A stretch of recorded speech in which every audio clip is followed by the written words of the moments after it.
Ayan. Nailagay ko na ang ating mga papaya na ililipat doon sa taniman. Mag-transplant na tayo ng ating mga papaya. Kasi sobrang dami na. At sobrang lalaki na. Ito dahil nakalagay siya sa malaking paso. Nakalagay siya sa kulay black. Maraming lupa. Ayan. Lagong-lago na. Malaki na talaga. Naubusan kasi ako ng ganito dahil mas inuna kong ilagay sa ganito. Yung mga natin, moringa. Kaya sinaga na lang ng papaya na sa baso na lang sila. Pero lumaki naman sila. Hindi nga lang gaano. Iba talaga dito. Iba sa ganitong tray. Ay ganitong sa kulay bag. Ay kulay black na bag. Maganda talaga to. Marami kasing lupa na mailagay. Compare mo sa baso na pinagtaniman namin. Ayan hindi gaanong malaki. So, okay na yan. Pwede na pagtsagaan. Malaki naman na rin. So, i-transfer na natin sila para lumago na talaga. Ayan kasi ang laki na. Meron pa tayo. Ilagay muna natin. Isa-isa. Ayan. Para Ayan. Walang pasok si kuya. Kaya kasama ko ngayon si kuya. Ayan siya kasi wala siyang pasok. Layo-layo ko lang yung distansya kasi para ang ang pagdadamo hindi tayo mahirapan. Ayan. Nilayuan lang natin kasi ipapag-grass cutter lang natin to dito pag umano na yung damo.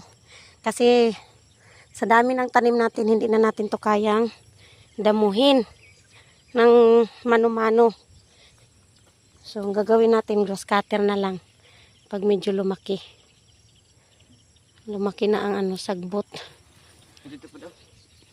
Yan, diri kuya. Diri. Diri. Diri Yan. Tapos diri Diri sa ubos. Yan, tapos dito. Sunda to ay katuntulo. Marami na. Parang hanggang dito yata. Kasi doon sa gilid na yun, magtatanim ako ng ilang pirasong balanghoy. Ito ang dami pa nating ilalatag. Meron pa doon sa bahay.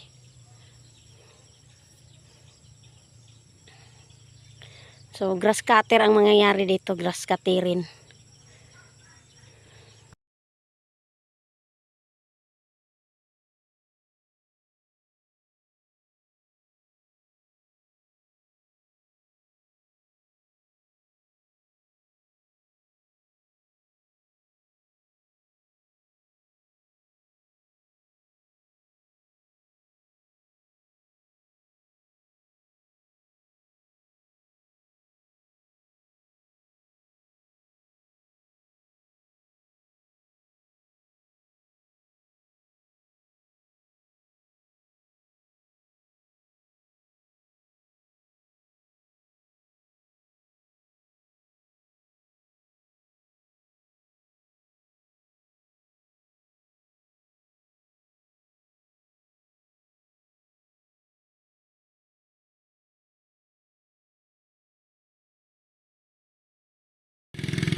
Naglagay si kuya ng mga organic na pataba.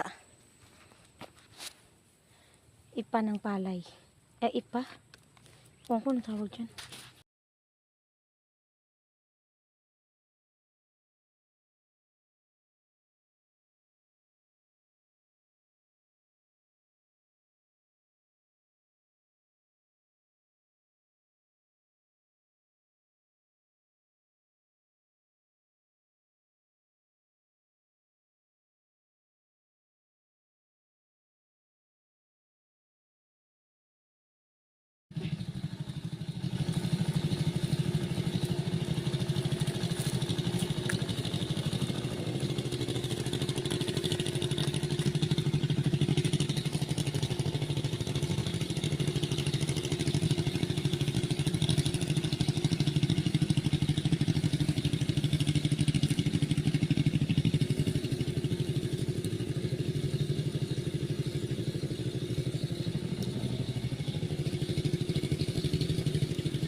Ang dami ng ugat. Ito na siya kalaki. Sana magbunga.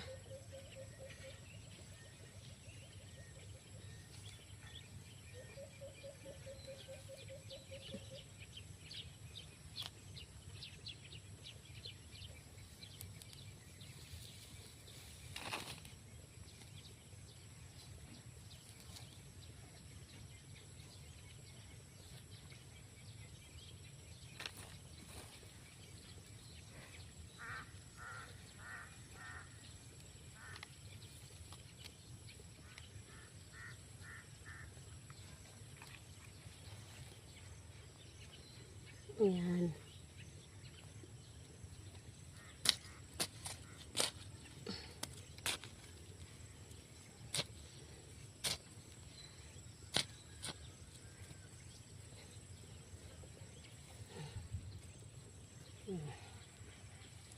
Tapos na. May natanim na rin. Ito yung mga kapayas natin doon sa garden na pinatubo. Ayan, naitanim na natin. Hindi ko na nabilang kung ilang puno sila, pero marami to. Pag binilang ko, marami. Wait lang, bilangin kaya natin. 1, 2, 3, 4, 5, 6, 7, 8, 9, 10, 11, 12, 13, 14, 15, 16, 17, 18, 19, 20, 21, 22, 23, 24, 25, 6, 27, 28, 29, 30, 31, 32, 33.